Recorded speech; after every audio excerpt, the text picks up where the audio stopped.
మనం మన ప్రభువుని ఆరాధించడానికి దేవుని యొక్క వాక్యం 100వ కీర్తన, కీర్తనల గ్రంథం 100 మొదటి నుంచి 5 వచనాలు మార్చి చదువుదాం. కీర్తనల గ్రంథం 100 సమస్త దేశములారా యెహోవాకు ఉత్సాహధ్వని చేయుడు. సంతోషముతో యెహోవాను సేవించుడి. యెహోవాయే దేవుడని తెలుసుకొనుడి. ఆయనే మనలను పుట్టించెను. మనము ఆయన వారం, మనము ఆయన ప్రజలం, ఆయన మేపు గొర్రెలము.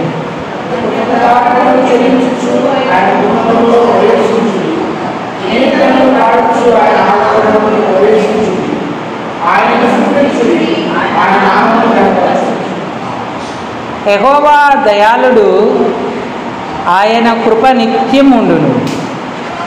ఆయన సత్యము తరతరములు ఉండును. మొదటి వచనాన్ని మనందరం కలిసి చదువుకుందాం.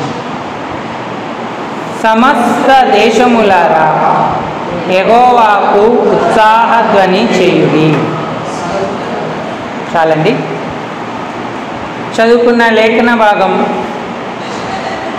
చేరిరాగలిగిన మన హృదయాలకు మన ప్రభువును ఆత్మ సత్యాలతో ఆరాధించడానికి హెచ్చరికగా, పురికొల్పుగా, ఆశీర్వాదకరంగా, దీవెనకరంగా ప్రేమగల దేవుడు చేయునుగాక.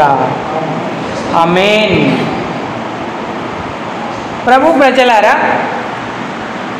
ప్రభువునందున్నటువంటి ప్రియమైన వారులారా, ఆరాధించడమే అన్ని అనుభవముల కంటే కూడా శ్రేష్టమైనది.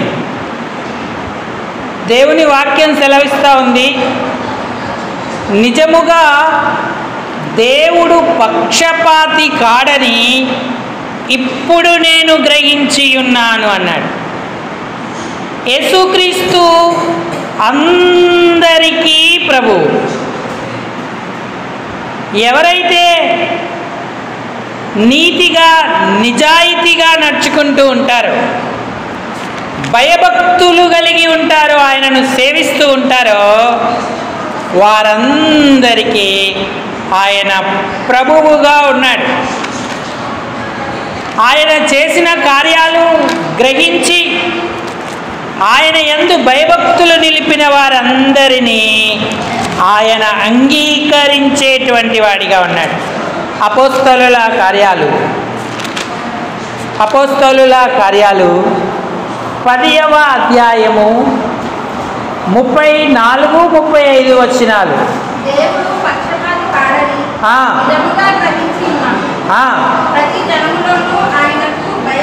ప్రతి జనములోనూ ఆయనకు భయపడి నీతిగా నడుచుకుని వారిని ఆయన అంగీకరించును. ఆ యేసు క్రీస్తు అందరికీ ప్రభు. ఆయన ద్వారా దేవుడు సమాధానకరమైన సువార్తను ప్రకటించి ఇశ్రాయేలీయులకు పంపిన వర్తమానము మీరెరుగుదురు అన్నాడు. పేతురు నోరు తెరచి ప్రసంగం ఆరంభించినప్పుడు చెప్పిన మాటలు ఇవి. ఇశ్రాయేలీయులకే కాదు, భూమండలం మీదున్న ప్రతి జనాంగానికి వర్తమానం ప్రభువైన యేసుక్రీస్తు ద్వారా, సువార్త ప్రకటన ద్వారా అందించబడుతూ ఉంది. ప్రతి జనములో ఆయనకు భయపడి నీతిగా నడుచుకునే వారిని ఆయన అంగీకరించును అన్నాడు. అందుకే సమస్త దేశములారా యెహోవాకు ఉత్సాహధ్వని చేయుడి అన్నాడు. సకల దేశాలు, సకల రాష్ట్రములలోని ప్రజలు ప్రభువును అంగీకరించిన వారు ఆయన్ను ఆరాధిస్తూ ఆయనను గణపరుస్తూ ఉన్నారు, కృతజ్ఞతాస్తుతులు చెల్లిస్తూ ఉన్నారు. మరి నేడు ఆయన సన్నిధిన నిలిచి ఉన్న సహోదరి సహోదరుడా, నీవు ఆయన్ను ఆరాధించే అనుభవంలోకి వచ్చావా? సొంత రక్షకుడిగా ప్రభువుగా ఆయనను అంగీకరించి ఆయన నామాన్ని మహిమపరిచావా? ఈ ప్రభుదినం నీ హృదయములో ఆయన చేసిన కార్యాలు నిండి ఉన్నాయా? ఆయన్ని ఆరాధించడానికి మనము ఆతురా పడేటువంటి వారంగా ఉన్నామా? సమస్త దేశాలు, సకల ప్రజలు ఉత్సాహధ్వనితో ఆయనను ఆరాధిస్తున్నారు.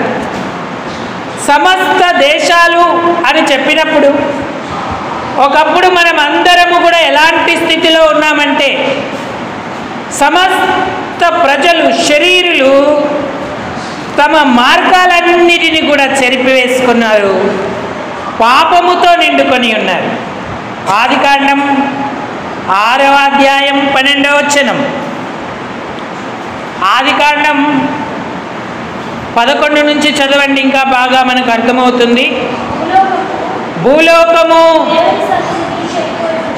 ఆ భూలోకము దేవుని సన్నిధిని చెడిపోయి ఉండెను.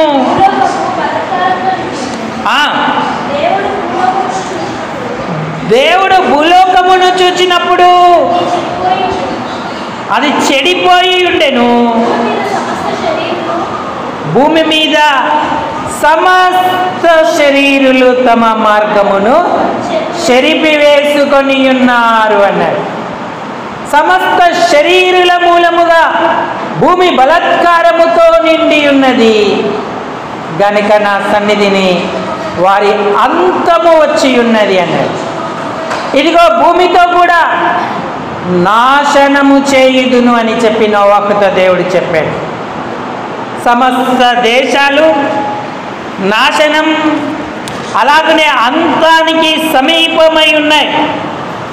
సమస్త శరీరులు తమ మార్గాలను చెరిపివేసుకొని ఉన్నారు, బలాత్కారముతో పాపముతో నిండి ఉన్నారు. అప్పుడున్న ఆ లోకాన్ని దేవుడు నీళ్ల వలన ముంచి సమస్త శరీరులను, ప్రాణులను అన్నిటిని కూడా నాశనం చేశాడు. అయితే నోవహుతో నిబంధన చేసి, ఇక ఎప్పటికీ నేను అలాంటి నాశనం భూమి మీద కలగజేయనని చెప్పి సమస్త శరీరులతో దేవుడు నిబంధనను స్థిరపరిచాడు. ఆదికాండం 9వ అధ్యాయము 16వ వచనం. ఆదికాండం 9:16. ఆ ధనస్సు మేఘములో నుండును.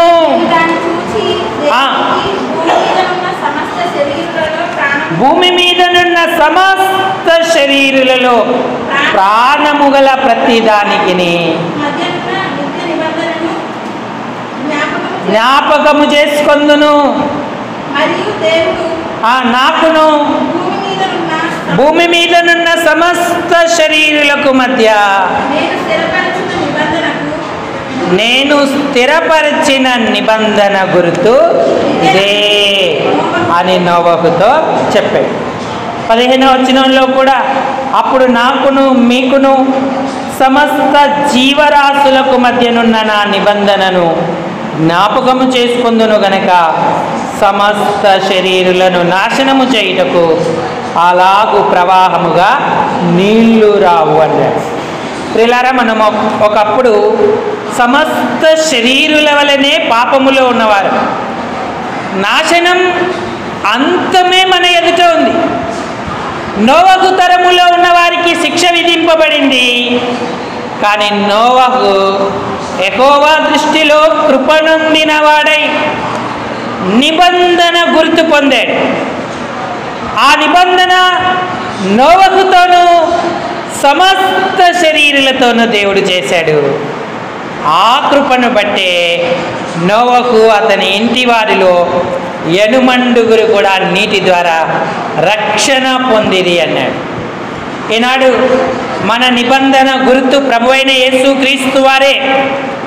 ఈ కొత్త నిబంధన కాలంలో సమస్త దేశాలు, సమస్త మానవులు నాశనం అంతము చేయబడవలసిన స్థితిలో ఉంటుండగా ఆ నిబంధన గుర్తు నీకును నాకును మధ్య దేవుడు ఉంచి, లేదా నీతో నాతో ఆ నిబంధన చేసి ఆకాశానికి భూమికి మధ్య ఆ గుర్తును ఉంచాడు. ప్రభువైన యేసుక్రీస్తును చూసినప్పుడల్లా మనము నాశనము కాకుండా, మనము అంతమునకు వెళ్లకుండా దేవుడు కృప చూపుతా వస్తూ ఉన్నాడు. మరి ఆ నిబంధన గుర్తు నీ హృదయములో ముద్రించబడి ఉందా? సమస్త మానవుల వలె నశించకుండా నోహు వలె కృపనుంది ప్రభువు యొక్క దయ పొందడానికి మనందరి పాప పరిహారం కొరకు ప్రభువైన యేసుక్రీస్తు వారు సిలువలో బలి అర్పణ చేయబడ్డాడు. మన సమస్త పాపాలకు కూడా అక్కడ ప్రాయశ్చిత్తము జరిగింది. ప్రభువైన యేసుక్రీస్తు వారే పాపములకు పరిహారమై మానవులను విమోచించడానికి ప్రాణం పెట్టాడు, తిరిగి లేచాడు. అందుకే యేసుక్రీస్తును అంగీకరించిన వారికి ఏ శిక్షావిధి లేదు అన్నాడు. ఆయనలో ఉన్నవారికి జీవము కలుగుతూ ఉంటుంది. నువ్వు రక్షణ పొందకుండా, పాపక్షమాపణ అనుభవం లేకుండా ఇక్కడ కూర్చుంటే ప్రభువును ఆత్మ సత్యాలతో ఆరాధించలేవు. సమస్త మానవుల వలె నీకు అంతం, నాశనం సమీపమై ఉన్నదని గుర్తించు. అయితే దేవుడు పక్షపాతి కాడు. ఎవరైతే ప్రభువైన యేసుక్రీస్తును సొంత రక్షకుడిగా అంగీకరిస్తారో వారందరికీ తన నిబంధనను గుర్తుగా ఇస్తా ఉన్నాడు. ఆయనను అంగీకరించిన వారి మీద నుంచి శిక్ష కొట్టివేస్తూ ఉన్నాడు. వారిని తన కుమారులుగా, కుమార్తెలుగా స్వీకరిస్తూ ఉన్నాడు. ఏ జనమైనా సరే వారిని అంగీకరించి నడిపించడానికి దేవుడు సిద్ధంగా ఉన్నాడు. అందుకే రక్షణ లేకపోతే ఇదే అనుకూలమైన సమయం. నేడే రక్షణ దినం. ప్రభువైన యేసుక్రీస్తుని సొంత రక్షకుడిగా అంగీకరించు. పాపక్షమాపణ పొందు. నాశనము నుంచి, నరకము నుంచి, ఆరని అగ్ని నుంచి బయటపడు. నువ్వు ధన్యుడవవుతావు. రక్షణ అనుభవమే ప్రభువును ఆరాధించడానికి మొదటి మెట్టు కలుగజేస్తూ ఉంటుంది. సమస్త దేశాలలో ప్రపంచాన్ని ఏలినటువంటి రాజులు కూడా ఆయన్ను ఆరాధించారు. ఆయనను గణపరిచి దేవుడిచ్చినటువంటి భాగ్యాలను బట్టి ఆయనను కొనియాడుతూ వచ్చారు. అందులో ఒక అతను ఉన్నాడు. ఆయన నెబుకద్నెజరు అని పేరు కలిగినవాడు. ఆయన సకల మానవులను, దేశస్థులకు ఆజ్ఞాపిస్తూ ప్రభువును ఆరాధించండి అని చెప్తా ఉన్నాడు. దానియేలు గ్రంథం 4వ అధ్యాయం మొదటి 3 వచనాలు. దానియేలు గ్రంథం 4వ అధ్యాయం మొదటి 3 వచనాలు. రాజగు నెబుకద్నెజరు లోకమందంతట నివసించు సమస్త లేదా సకల జనులకును, దేశస్థులకును, ఆయా భాషలు మాట్లాడు వారికి ప్రపంచ ప్రభుత్వాన్ని స్థాపించిన వారిలో నెబుకద్నెజరు ఒకరు. ఆయన ఈలాగు సెలవిస్తా ఉన్నాడు, మీకు క్షేమాభివృద్ధి కలుగునుగాక. మహోన్నతుడగు దేవుడు నా ఎడల చేసిన అద్భుతాలు, సూచక క్రియలు మీకు తెలియజేయుటకు నాకు మనసు కలిగేను అన్నాడు. ఆయన సూచక క్రియలు ఎంతో బ్రహ్మాండమైనవి. ఆయన అద్భుతాలు ఎంతో ఘనమైనవి. ఆయన రాజ్యం శాశ్వత రాజ్యం. ఆయన ఆధిపత్యం తరతరములు నిలుచును అన్నాడు. పాత నిబంధన కాలములోనే కృప యొక్క ఏర్పాటును బట్టి దేవుని వ్యక్తిత్వాన్ని ఎంత శ్రేష్టంగా ఆయన ఎరిగి ఉన్నాడు. ఆయన కార్యాలు బ్రహ్మాండమైనవి అంటున్నాడు. ఆయన అద్భుతాలు ఎంతో ఘనమైనవి అని చెప్తా ఉన్నాడు. ఆయన రాజ్యం శాశ్వతమైనదని ప్రభువును గణపరుస్తూ ఉన్నాడు. లోకములో ఉన్న సకల దేశస్థులకు, లోకములో ఉన్న సకల మానవులకు ఆయన ఈ మాట చెప్తా ఉన్నాడు. అంతేకాదు ఆయన ఒక శాసనం కూడా చేశాడు. వీరి దేవుడే పూజార్హుడు అని శాసనం చేశాడు. దానియేలు గ్రంథం 3వ అధ్యాయం 28వ వచనం. దానియేలు షద్రక్ మేషక్ అబేద్నెగోలను అగ్నిగుండంలో వేసినప్పుడు అగ్ని వాసన అంటకుండా వారు బయటకు వచ్చారు. వారితో దేవుడు సంచరించాడు. ఇవన్నీ చూసిన నెబుకద్నెజర్ ఆశ్చర్యపడ్డాడు. అగ్నిగుండం 7 అంతలుగా చేయబడినప్పటికీ వారికి ఏ హాని కలగలేదు. అందుకని నిజమైన దేవుడు ఆయనే అని ఒప్పుకొని, ఆయనే మాత్రం కాదు సకల రాష్ట్రాలకు సకల దేశాలకు ఆయన ఆజ్ఞాపించాడు, శాసనముగా దాన్ని నియమించాడు. 28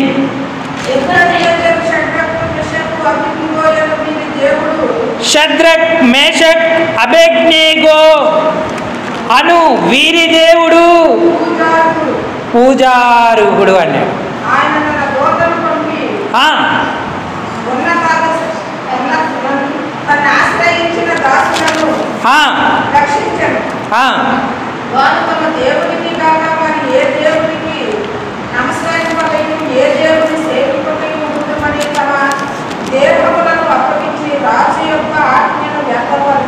చదవండమ్మా. నేను ఒక శాసనము నియమించుచున్నాను.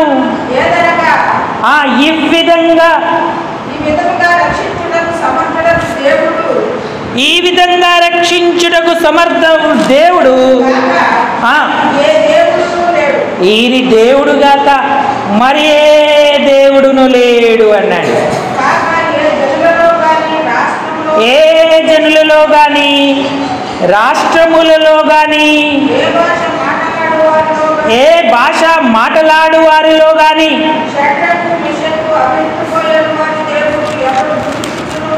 షద్రక్ మేషక్ అబేద్నెగో అను వారి దేవుడిని ఎవడు దూషించినో వాడు తుత్తునీయులుగా చేయబడును, వాని ఇల్లు చూడండి. పూజార్హుడైన దేవునికి శాసనము చేసి మరి తన యొక్క ఆరాధనను నెబుకద్నెజర్ అర్పించినటువంటి వాడిగా ఉన్నాడు. అన్యుడు, యూదుడు కాదు. నిజమైన దేవుని గురించిన సరి అయిన ప్రత్యక్షత అతనికి లేకపోయినప్పటికీ దేవుని యొక్క కృపను బట్టి ఎరుగుతూ పూజార్హుడు అని గుర్తించి ఆ దేవునిని ఎంతగానో మహిమపరుస్తూ గణపరుస్తూ ఉన్నాడు.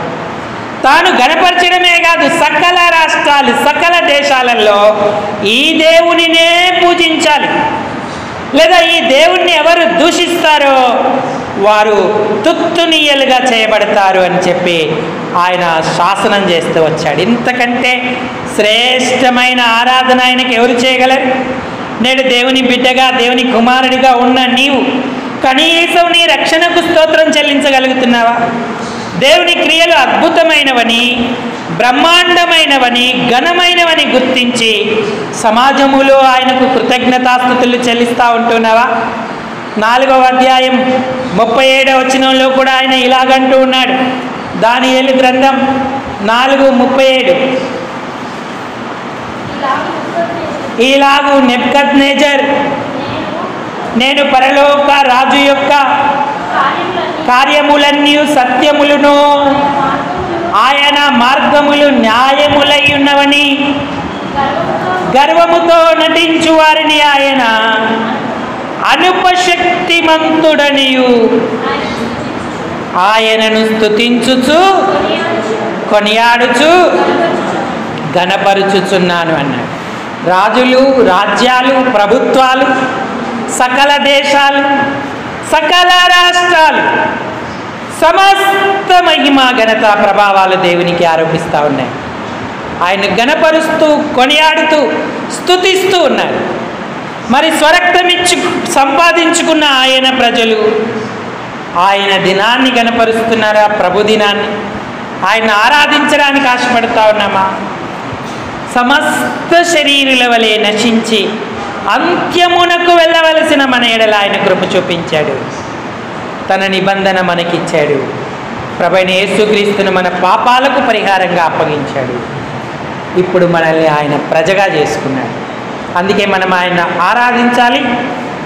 కేవలం రక్షించుకున్నందుకే కాదు, మన జీవితంలో ఆయన చేసిన ప్రతి మేలుకు ఉపకారానికి మనము కృతజ్ఞతాస్తుతి చెల్లించాల్సినటువంటి వారంగా ఉన్నాం.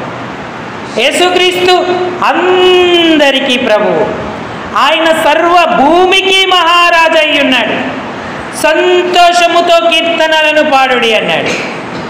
ఉత్సాహధని చేయించు ఆయనను స్తుతించుడి అన్నాడు. ప్రపంచ సామ్రాజ్యపు ప్రభుత్వపు చక్రవర్తి అయినటువంటి నెబుకద్నెజరు ఆరాధించినట్టే మనము ప్రభువుని ఆరాధిద్దాం. అయ్యా, అత్యంత అల్పుడను ఆయనను నన్ను జ్ఞాపకం చేసుకొని నీ నిబంధన నాకు ఇచ్చావు. సమస్త మానవులతో నాశనం కాకుండా నీ రక్షణతో నన్ను అలంకరించావు. నేను నీకేమో ఇవ్వగలను? నా కొరకు చేసిన ఆశ్చర్యాలు, ఘనకార్యాలు, అద్భుతాలు, గొప్ప కార్యాలన్నిటికీ వందనాలు.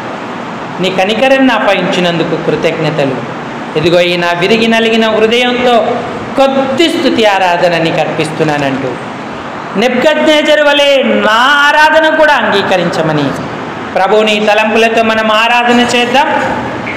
దేవుడి ఈ సత్యవాక్యాన్ని దీవించునుగాక.